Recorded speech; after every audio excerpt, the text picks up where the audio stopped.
కాకినాడ జిల్లా Peddapuram town వరహాలయ్యపేట Lakshminarayana hall వేదికగా సాగిన టౌన్ హాల్ సమావేశంలో వైఎస్ఆర్ కాంగ్రెస్ పార్టీ ఇన్ఛార్జ్ శ్రీ దౌలూరి దొరబాబు ప్రజల గొంతుకయ్యారు. 2 ఏళ్ల బాబు పాలనలో పెరిగిన కష్టాలు, అబద్ధపు హామీలపై ప్రజల్లో ఉన్న ఆగ్రహాన్ని ఆయన ప్రతిబింబించారు. ఈ ప్రభుత్వ అసమర్థకు ఇవే నిదర్శనాలు అని ఆయన అన్నారు. కూటమి ప్రభుత్వ అధికారంలోకి వచ్చి 2 సంవత్సరాలు అవుతున్న సందర్భంగా చంద్రబాబు వెన్నుపోటుకు 2 ఏళ్లు అనే కార్యక్రమం ద్వారా ప్రియతమ నాయకులు శ్రీ వైఎస్ జగన్మోహన్ రెడ్డి గారి ఆదేశాల మేరకు పలు నిరసన కార్యక్రమాలు చేయడం జరుగుతూ ఉంది.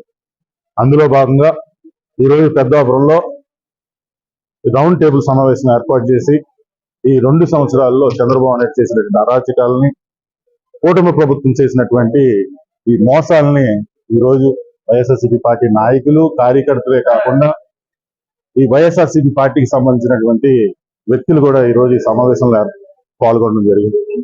చంద్రబాబు నాయుడు అనేక హామీలతో అధికారంలోకి వచ్చి ఈ రోజు ఏ వర్గానికి కూడా న్యాయం చేయకుండా, ఎక్కడ ఫీజు రియంబర్స్మెంట్ లేదు, దానివల్ల విద్యార్థులు ఎంతో కష్టపడతా ఉన్నారు. అలాగే స్త్రీనిధి లేదు, మహిళలకు ఎటువంటి సంక్షేమ పథకం లేదు, అలాగే మహిళలకు కూడా ఎటువంటి సెంటు భూమి కూడా ఇవ్వలేదు, అలాగే రైతులకు కూడా అన్యాయం జరిగింది, అలాగే చేనేత వర్గాలకు కూడా అన్యాయం జరిగింది, మైనార్టీలకు అన్యాయం జరిగింది.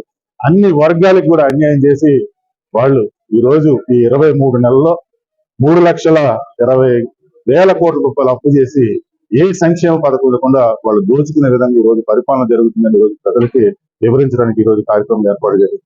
అలాగే 12వ తారీఖు శుక్రవారం ఉదయం 9 గంటలకి మన పెద్దాపురం మున్సిపల్ సెంటర్ నుంచి కూడా నిరసన ర్యాలీ కూడా ఏర్పాటు చేయడం జరిగింది. ఈ కార్యక్రమంలో వైఎస్ఆర్సీపీ పార్టీ నాయకుల్ని, కార్యకర్తలని, సానుభూతి పనులు కూడా పాల్గొనవలసిందిగా కోరుకుంటూ ఈ రోజు జగన్మోహన్ రెడ్డి గారు ప్రభుత్వాన్ని చూశారు. అలాగే ఈ రోజు కూటమి ప్రభుత్వాన్ని కూడా ప్రజలు చూస్తా ఉన్నారు.